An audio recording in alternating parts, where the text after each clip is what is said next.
So far this year, in my ongoing quest to explore the various kinds of stories that the medium of comics have to offer and hopefully get some of you interested in reading them, I've looked at a modern Marvel classic, a currently fun DC book, and a consummate example of how licensed books tend to work. But we've not really talked about anything truly independent just yet, and that's why this month I've decided to take a little time out to talk about what was my favorite comic of last year that didn't feature Supergirl. I'm of course talking about the Image book Do a Powerbomb, which is completely written and drawn by Daniel Warren Johnson, and is part of what I see as a currently going renaissance of comics about pro wrestling, alongside stuff like Hell is a Squared Circle and Invasion from Planet WrestleTopia. And yeah, sidebar, because I don't think I currently have a video on the channel that talks about it, I am a pro wrestling fan. I got into it in 2018 after years of resisting and being cajoled off my high horse by other creators into understanding that it's just another medium for storytelling that's exactly as valid and interesting as any other one. And hopefully some of you agree with me on that if you clicked on this. And hey, if you do, and you want to see me make videos about wrestling,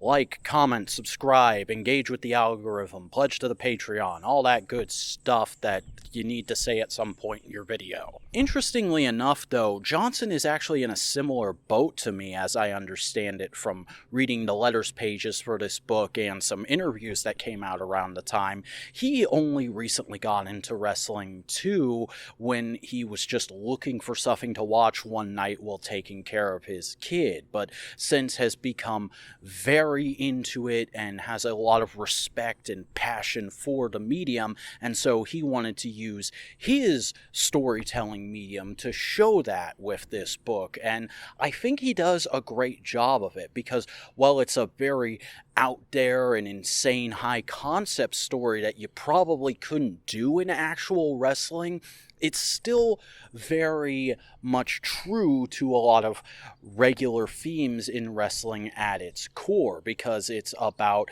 two people who have a tragic event in their past seeking out redemption. The main character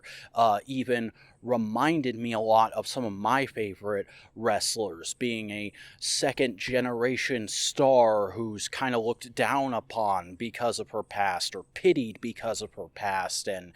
doesn't really get the credit she deserves and is on a quest to prove herself. And on top of those themes, there's also the fact that a lot of the story is told in the ring here. A lot of this book is wrestling matches told in some of the most dynamic and intense panel layouts I have ever seen. There is so much weight behind some of the big moves in these matches conveyed through the art. Genuinely, this book features what I think is the hardest hitting lariat I've ever seen in wrestling, and it's not even in a real wrestling match. And it is kind of hard to talk about stuff beyond that, because I actually don't want to spoil this one too much, because I want those of you who clicked on this video without knowing about the book already to go and check it out, because unlike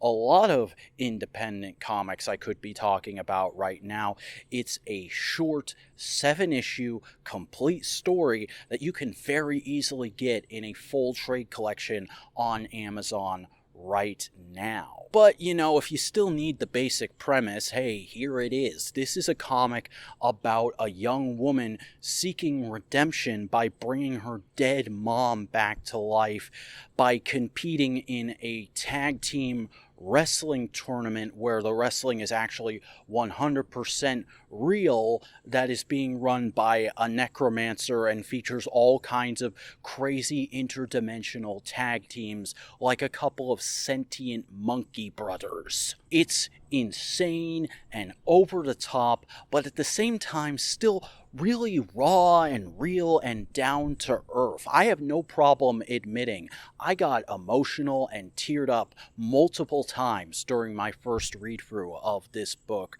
because that's how wrestling is, man. It goes in some insane and wacky places that you wouldn't see in other mediums, but always tries to get back to a place of really making you connect and care about the good guy in the situation. And that's basically what makes this my favorite book of last year. Yeah, there's plenty of other independent books out there I could be talking about, and there's plenty of great Marvel and DC and licensed books out there that came out last year that I do want to make videos on eventually, but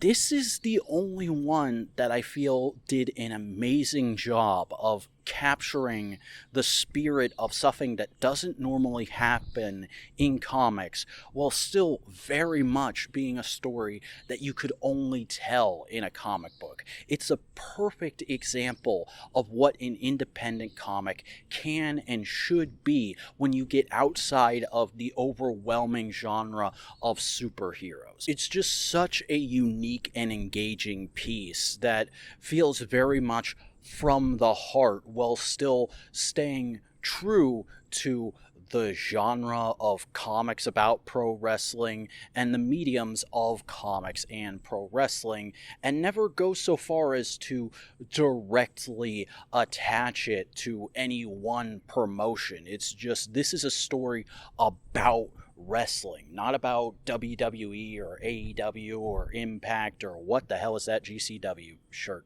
doing there. And that's really all I can say, except for just like, hey, one more time, go buy this book. I'll have a link to the trade in the video description and maybe in the cards too, if that's a thing you can do. I haven't tried it before.